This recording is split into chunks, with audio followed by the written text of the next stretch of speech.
ഒന്നുമല്ലാതിരുന്ന ഒരു കാലഘട്ടത്തെ പറ്റി നീ എന്താ ചിന്തിക്കാതെ പോകുന്നത്? നിനക്കൊരു കാലമുണ്ടായിരുന്നു. ഇന്ന് നീ കാണുന്ന ഒരവസ്ഥയ്ക്ക് മുമ്പ് ഒരു ലോകം. സുബ്ഹാനല്ലാഹ്. ഏതാണ് ആ ലോകം? ഉമ്മയുടെ ഉദരത്തിൽ 9 മാസം 10 ദിവസം നീ കഴിഞ്ഞതാകുന്ന ലോകം നമുക്കൊക്കെ ഉണ്ടായിരുന്നു. ഒന്ന് ചിന്തിക്കണം ആ ലോകത്തെ പറ്റി. ഈ സദസ്സിൽ നിന്ന് തന്നെ ചിന്തിച്ചിട്ട് പോകണം. അള്ളാഹു തൗഫീഖ് നൽകട്ടെ. അള്ളാഹു തൗഫീഖ് നൽകട്ടെ. ശരിക്കും ശ്രദ്ധിക്കണേ, നല്ലതുപോലെ ശ്രദ്ധിക്കണം. അള്ളാഹു നമുക്ക് നാഫിയ ഇൽമ നൽകുമാറാവട്ടെ. ഉമ്മയുടെ ഉദരത്തിൽ നമ്മൾ കഴിഞ്ഞിരുന്ന കാലയളവ് ഒന്ന് ചിന്തിക്കാൻ സഹോദര സഹോദരിമാരെ, എല്ലാവരും ചിന്തിക്കും. നമ്മളൊന്നുമല്ലായിരുന്നു. ഇന്ന് കാണുന്നതായ ഈ വലിയ തസ്തിക, ഉയർന്നതാകുന്ന വിദ്യാഭ്യാസം, വലിയ മണിമാളികകൾ അള്ളാഹു നമുക്കിന്ന് നൽകി. നല്ല വാഹന സൗകര്യം നൽകി. ഏക്കർ കണക്കിന് ഭൂമി അള്ളാഹു നൽകി. സാമ്പത്തികമാകുന്ന വലിയ ആസ്തിയുള്ളവനാക്കി അള്ളാഹു നിന്നെ മാറ്റി. നല്ല ഒരു സുന്ദരിയായ ഭാര്യയെ അള്ളാഹു നിനക്ക് നൽകി. തരുണീമണികളാകുന്ന മക്കളെ അള്ളാഹു നിനക്ക് സമ്മാനിച്ചു. ഇതൊന്നും ഇല്ലാതിരുന്ന ഒരു ഘട്ടം നിനക്കുണ്ടായിരുന്നു.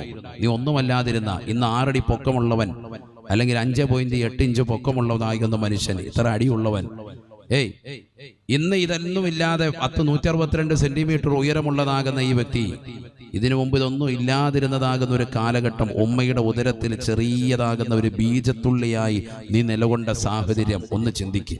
അള്ളാഹു ചോദിക്കുക, അങ്ങനെ ഒരു കാലഘട്ടം നമുക്കുണ്ടായിരുന്നല്ലോ. അപ്പോഴാണ് ഉമ്മയെക്കുറിച്ച് ചിന്തിക്കുക, ഉമ്മയുടെ കഷ്ടപ്പാടിനെ കുറിച്ച് ചിന്തിക്കുന്നത്. അപ്പോഴാണ് നമ്മുടെ ചിന്ത വന്ന് അങ്ങോട്ടൊന്ന് പോകും. നമ്മളിങ്ങനെ ദുനിയാവിന്റെ പുറകെ പോകുന്നത് കൊണ്ടാണ് പലരും മനസ്സിലാക്കാത്തത്.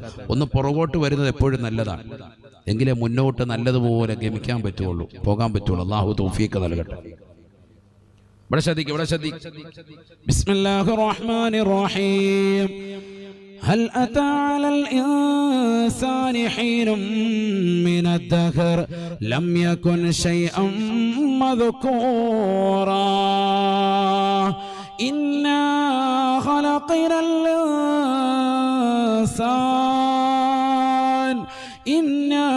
خلقنا الإنسان من نطفة أمشاج